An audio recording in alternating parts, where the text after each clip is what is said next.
Time for Rekha Basu. Shocking. It is a great movie. If you haven't seen it, go see the movie. No, we didn't see it.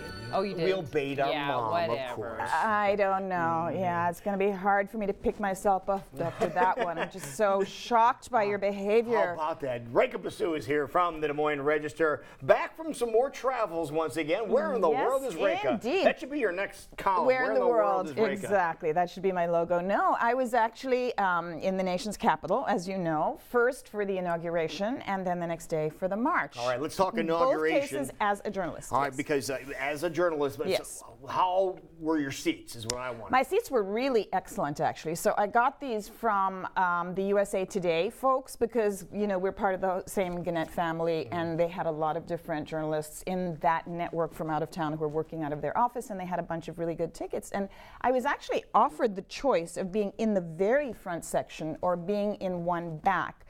The problem with the very front section was that we were told you'll be sort of basically looking up at people's, you know, skirts and things like that, and boots, and that won't be a very good angle from which to see things. So then I opted for the one that was one section back, and it was pretty good, but not as close that I could have taken pictures. But still, I could see everything that was going on quite well. Did they allow you to take pictures if you wanted to? Oh, absolutely, yeah. There were no restrictions on that. And then there was this giant jumbotron. Yeah, that was one of my pictures, exactly. So that was from where I was standing, you know, looking back. It really looked like masses of people. Now, I know that there's been some controversy about the crowd size there, but it still looks bigly. It was big. It was very big. I mean, and so I don't know why anyone would quibble. Maybe President Obama's first swearing in was a bit bigger, according to a couple of pictures that have been released side by side that are generating all of this controversy now with the new president. There were no empty sections in Obama's 2009 swearing in, whereas there were some visibly empty sections here. But there was a little bit of a difference between Obama swearing in and as opposed to Trump. Like history was being made. History was being made, absolutely, absolutely. So I don't think I don't know why we're still comparing those things. I mean, I think he's the only one who's comparing it. Actually, I don't think anyone else. But I do love that you're not even allowed to go see Trump when he's in our town. Isn't that? But you were invited to sit up close when it came to him being far away from him. Yeah. The irony is rich. Yes, there I was. I was helping to fill seats for him to make it look even like, you know, there were more people than perhaps there were. Now, what was the feel when you were there is what I'm wondering, with the buzz around with the people, because you were sitting with other media people, I was sitting with some other media people, but also supporters, and I have to say it was very friendly, it was very cordial, it was very upbeat. Before the event, I walked around the neighborhood where this was a little bit, and there was just a whole plethora of different signs, you know, women's rights, fetal rights, gay rights, big flags, and a lot of people marching around with different paraphernalia and signs, and, you know, the Bible beaters giving out things about Christ. And so it was a very vibrant, democratic kind of a scene out there. And once you got in, I mean, it was pretty much Trump supporters, but I don't think they were very fervent supporters in the sense that when he spoke, they weren't going wild for the most part. They were clapping politely, but I think some of them may not have supported him in the caucuses or in the primaries, but did because, you know, he's a Republican and they were Republicans, and some of them were people who had their own agendas in wanting to get in good with the new administration. I was very surprised to see a Sikh man there. You know, that's my religious background, right? And he was wearing a full beard and a turban and all kinds of, you know, colors. And I thought, what's he doing in this crowd? It's a bit of a disconnect. So I went and talked to him, and he founded a Sikh pack where he lives, which is in the Vice President Mike Pence's state in Indiana. And so he and Mike Pence are good friends. And his agenda is to get, you know, more acknowledgement of Sikh history and culture and civil rights for Sikh people. So, you know, he doesn't really care what Donald Trump is about other than delivering on, you know, promises that Pence has made to. How was security there? Security was actually not that intense. I mean, it was very efficient. Things flowed. Things moved very quickly. There was no long waiting line to get in. That's good. Yeah, you just put your bag on one of those little treadmills, and you know, you went through a metal detector, and that was it. But it was not so intense. But the funny thing was, you know, all of us were bracing for protesters or some disruptors, Democrats who were going to show up and, you know, try to steal Donald Trump's thunder. What actually ended up happening in my section, the first thing that happened is, you know, as the announcements were being made about who was coming in and all, These people were very angry because they had reserved seats in my section, or in the next across the aisle, and yet there were other people occupying those seats. So there was just a lot of hubbub, and you couldn't hear anything, and people were getting a little upset because the guard was saying, you can stand throughout the ceremony and then you can file a complaint later, and a woman was saying. So that means that, that just says that you'll accept people doing what's not right and breaking the rules, and that's okay. Anyway, they stood. Then the actual swearing in begins, and Trump is actually taking the oath of office, and this whole band of people who evidently had occupied their seats, the standard seats, start chanting the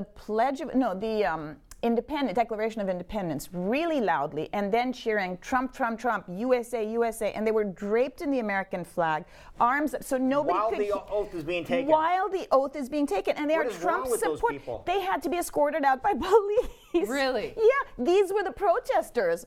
So, and then, of course, the minute they left, then those people who were standing up who were disgruntled got to take back those seats. Back, so who knows what their agenda was? Were they just so worked up in a frenzy that, they were so excited? Did they start drinking at, 8 o'clock and the day before. Just kind of, exactly, and get really cranked up? But that was very funny. And then there was everybody else, there was a great deal of decorum. People took the occasion as it should be, a somber, serious one. But then there was this one guy who kept yelling out, like when Melania Trump made an appearance on the Jumbotron, he's screaming, "Now that's what a first lady should look like." So a little bit of everything we were experiencing. And then lock her up for Hillary. Yeah, so of course. There was some of that. It was obligatory, I guess. Wow. Now, if people are picking up today's register, something else that you were able to experience, and something I know you've talked about going to, was the Women's March. And that seems to be the focus of today's article. Yes, it for is. You, power to the he and to the truth. So tell us a little bit about this article and what it was like to be a part of the march. That was obviously happening all across the country, but the biggest one in DC. It was extraordinary. So, they had expected, I think, something like 200,000, maybe 250,000 marchers. They ended up getting about 500,000. Wow. And it was extraordinary to see how packed the area was. Every metro station, just long, long lines. And then the stations, the tracks, the waiting platforms were just jammed with people as far as the eye could see. It was so crowded that you literally could not move. And so in the crowd, and so even before the march began, there were some speakers, right? A bunch of different speakers, and some of them were scheduled at the last minute, but they ended up going on for 4 hours. But the sad thing is the majority of marchers, like those people who you're seeing standing there, they couldn't even hear the people who were speaking because it was really elbow to elbow, shoulder to shoulder. And you weren't officially able to march. Yeah, you couldn't march until the speeches were over. Oh, okay. So the march didn't officially begin until that. So that was 4 hours. And can you imagine the patience of these people? They just stood there and they were in good humor. They were cheerful. They made way for other people. They were gracious. It lasted 4 hours. Was that the scheduled length? What was it scheduled for? No, not at all. I think that they just kept adding speakers as time went on. So towards the end of it, like after the 4 hours, some of these people who had come to march and couldn't hear anything started chanting, "Time to march, let's get on with this march." And then, because the roads were so completely choked and the march route couldn't be followed, they just started marching in any direction. So everywhere you looked, people were going zigzag. When I was in the USA Today office later writing up, people were marching by the office there. You could see them out the window. So people were just marching wherever they could. Was there a map or anything? Well, there had been, but a lot of that, was not followed at that point. Yeah.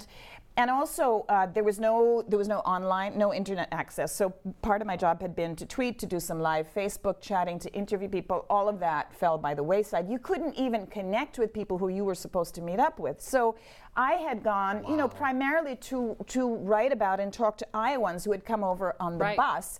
And we couldn't even reach each other. And part of that reason turned out, first of all, because there was no internet connection, but also because the bus that I was trying to connect with had a problem. One of the mirrors on the side was knocked off by a semi, and so they were so late, they missed all the speeches and came only for the tail end of the march. And this is spending 30 hours on that bus. Can you imagine the commitment? But they were still upbeat and cheerful. Everybody, I mean, the energy there was just so good. People were really feeling a sense of their own power. Were you surprised at the positive spin on this whole turnout? Yes, I was really. It sounds like you were. Yeah. I was delighted. I was really delighted with it. I mean, for one thing, you know, you're standing in the subway and you're like this with people. And normally in a New York City subway, I'd be, you know, checking my pocket to see no pickpockets or somebody's going to try and grope you from behind or whatever. None of that. There was this great feeling of solidarity. Like everyone was there to say, you know, hey, we're here, we're going to stand up and be counted. Don't take our votes for granted. Don't take us for granted. We're going to follow through with, you know, supporting human rights and women's rights and all of this. But it was not in a contentious way at all. I never saw any angry person there. And this was echoed across the country, well, I was going to say, I know you're going to probably go more into it in today's article, but as someone who is very poignant when it comes to women's rights and minorities' rights, where do we go from here? It's wonderful that so many women across the country showed up. Well, but is this one march going to make a difference in what's happening? Yes, I think this march is really going to make a difference. And in fact, you know, there were speakers like Michael Moore was one of the early speakers, and I missed his talk, but I read the transcript later, and he was telling women or marchers 5 different things that they can do on policy matters, for example, to call your member of Congress, not just once, but every day, to send letters, to send written letters, to show up, to pay attention. And I think there is this great sense of, you know, people taking ownership of the agenda from here on in and saying we will share our stories and we will let, you know, we will let the politicians know what is not acceptable and what our agenda is. And I really do believe there's going to be a follow through, because I saw people, you know, there were women in their 80s, there were little children. They were one of the things that was the most impressive was these young women, 10-year-olds, 11-year-olds, who came with their mothers and their grandmothers. And really, if you talk to them, they really understood very viscerally what this is all about. Yeah, we saw some young folks go with their parents from here that were making the trek over. Exactly. So, one very funny thing is, you know, when I couldn't connect with my Iowa crowd, I was with a couple of other friends from different parts of the country, and they started yelling out in the crowd as we walked, Iowa, Iowa. And people everywhere we went, people pumped up and said, Iowa, yeah, I'm from Iowa, or I was from Iowa, or I went to the University of Iowa, or I grew up in How cool is that? It was amazing. So I got to interview some of them. So the Iowans were well represented. Good. All right. Well, read more, I should say, in today's article of the Des Moines Register, Power to the P, and other things that you experienced about the truth of what's happening to the Women's March. That's so many meetings there, but make sure you check it out. And thank you, Rekha, for sharing your experiences. That's some incredible things you're experiencing in D.C. Where's my next trip? I think to India in a month. Okay. Yeah, yeah. Always on the go. Always on the go. Always. We'll be right back. This is CW Iowa Live in West Des Moines.